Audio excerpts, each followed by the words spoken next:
for you. As a consumer, in general, do you get to choose what type of cell phone you choose to purchase? Yes!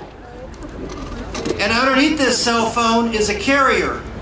As a consumer, do you get to choose your wireless carrier that carries your phone calls? Yes! And with regard to your department store that you choose to shop at, do you get to choose what department store you choose to shop at? Yes! Now, don't you think the education product is far more valuable than any of those goods or services?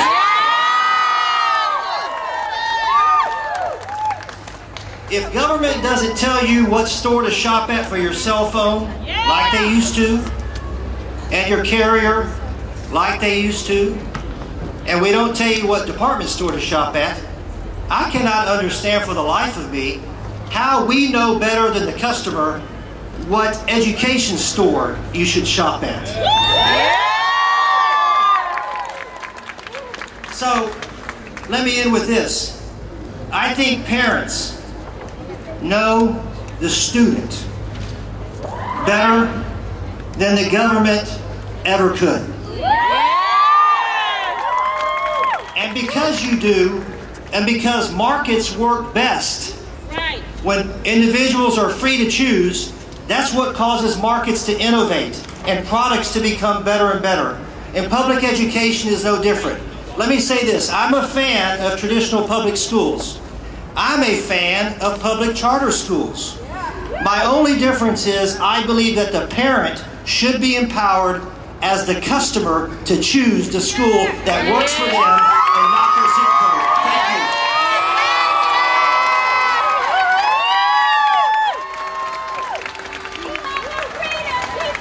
All right, let's all say thank you, Representative Bohag.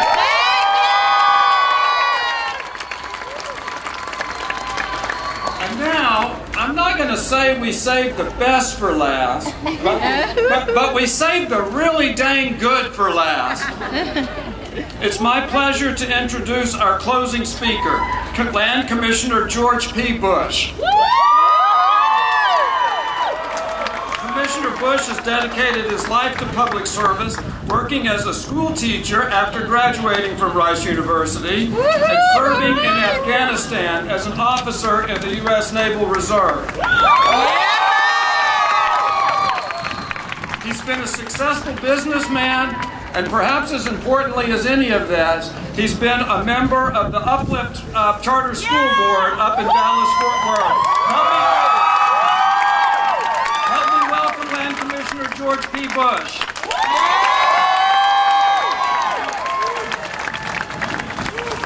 Thank you all. Great afternoon. It's great to be here with so many friends at the Texas Charter Schools Association as we rally for public charters throughout the great state of Texas. And I'm proud to join Governor Abbott, our elected leadership, more than 1,000 students, alum, and advocates for public charters throughout the great state of Texas. As Texas Land Commissioner, as a former teacher, and as more importantly, the father of 2 young boys, I am proud to join you all in this rally. And I do so for one very simple but yet profound reason. When we give parents a choice, we give students a chance. A chance at a better education, a chance at a better life, and a chance at a better future. As your Land Commissioner, I want to use my voice and the platform that we have at the Permanent School Fund to encourage more education reform in our state and to make sure that charters are a part of the conversation of public schools. Nothing we do today matters more than the future of our children that we are shaping in today's classrooms.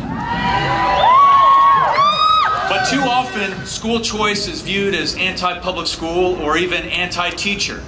I'm here to tell you that there is nothing further from the truth. Right out of college, I taught in a rurally impoverished area in a migrant farming community.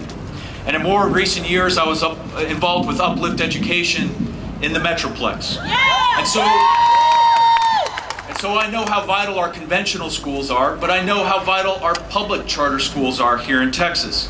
and I know how valiant of an effort that our teachers put in every single day of the week.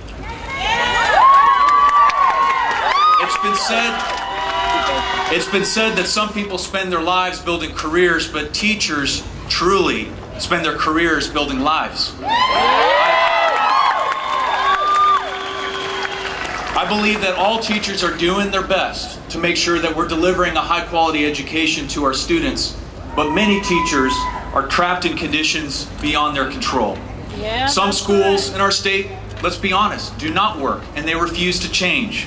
And that's why we need school choice right now.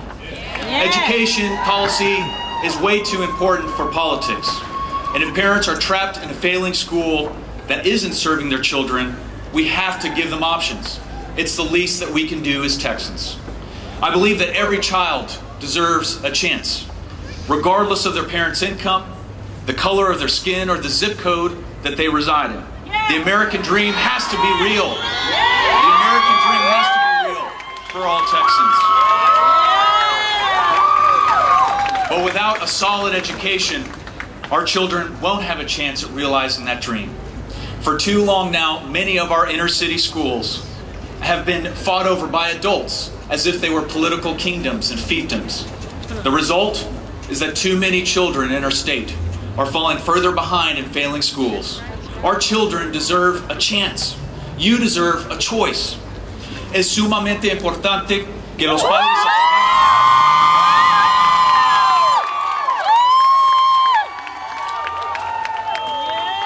y estudiantes tengan más opciones aquí en el estado de Texas. Siempre lucharé por esta causa porque yo sé que nuestros hijos lo valen y merecen lo mejor.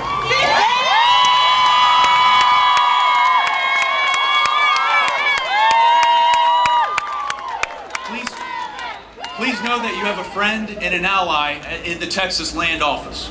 Let's work together. Let's improve our schools. Let's build a better future and a brighter tomorrow. May God bless each and every one of you, and may God bless the great state of Texas.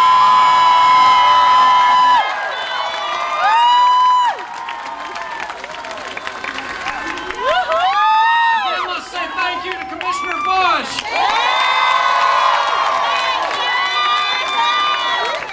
And I know I told you that Commissioner Bush was our last speaker, but I guess I prevaricated a little bit. That's what they call an SAT word. We've been fortunate to be joined by two more members of the House of Representatives. First, let me introduce Representative Jim Murphy from Houston. I mentioned the Senate passed the bill to exempt property school taxes. Representative Murphy is working very hard to make sure the House does the same. Help me welcome Representative Jim Murphy.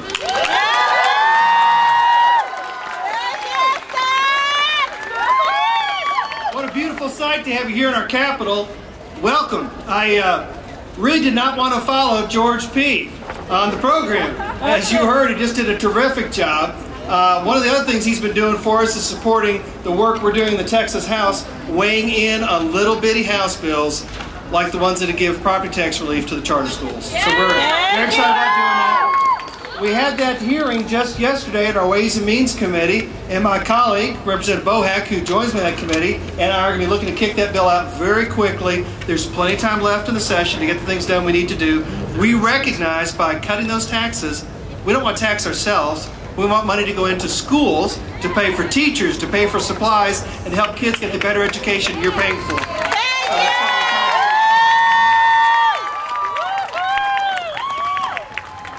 So I want you guys to know, you being here is incredibly important. Sometimes we forget who it is we're serving when we come here to Austin. We forget about the people that are working hard to get their kids the best opportunity in life that they can find.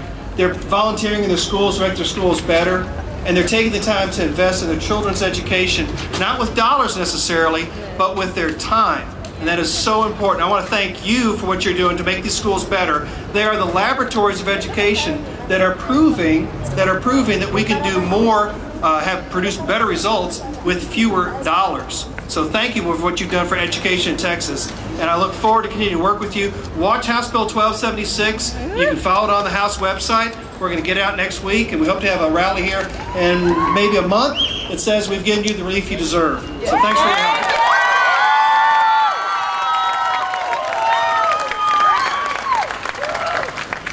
Thank you, Representative Murphy, and thank you for introducing and soon getting passed HB 1276. Yay! And now it's my pleasure to introduce another member of the Houston delegation. Houston has been very well represented here today. That's an excellent thing. Please help me welcome Representative Harold Dutton, a member of the House Public Education Committee.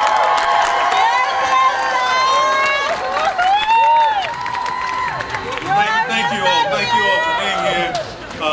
I should start by telling you they saved the best for last. But let me start by thanking the Road School, particularly the band. Did you enjoy them? Give the band another round of applause because they are absolutely wonderful. But let me just start this way. I've had the pleasure of serving on the House Public Education Committee for the last 24 years.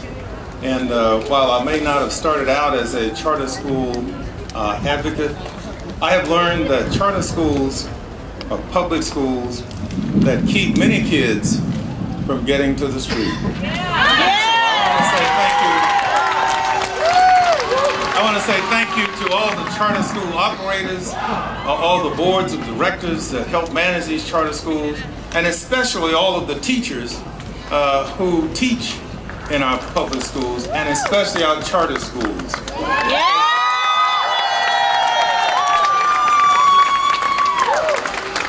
And one of the things I have been working on and will continue to work hard on is to make sure that charter schools are treated fairly.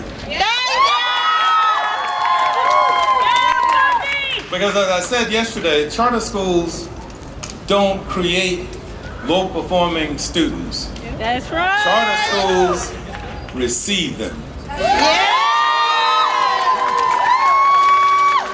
And so rather than blaming or targeting charter schools for having low-performing students, we ought to be helping charter schools make sure that they have the right resources and tools so that they can unlock the dream in every child that shows up at the front door. Let me thank you all, and God bless you, and God keep you. And we're going to continue this fight to make sure every child has an education in the state of Texas. Thank you.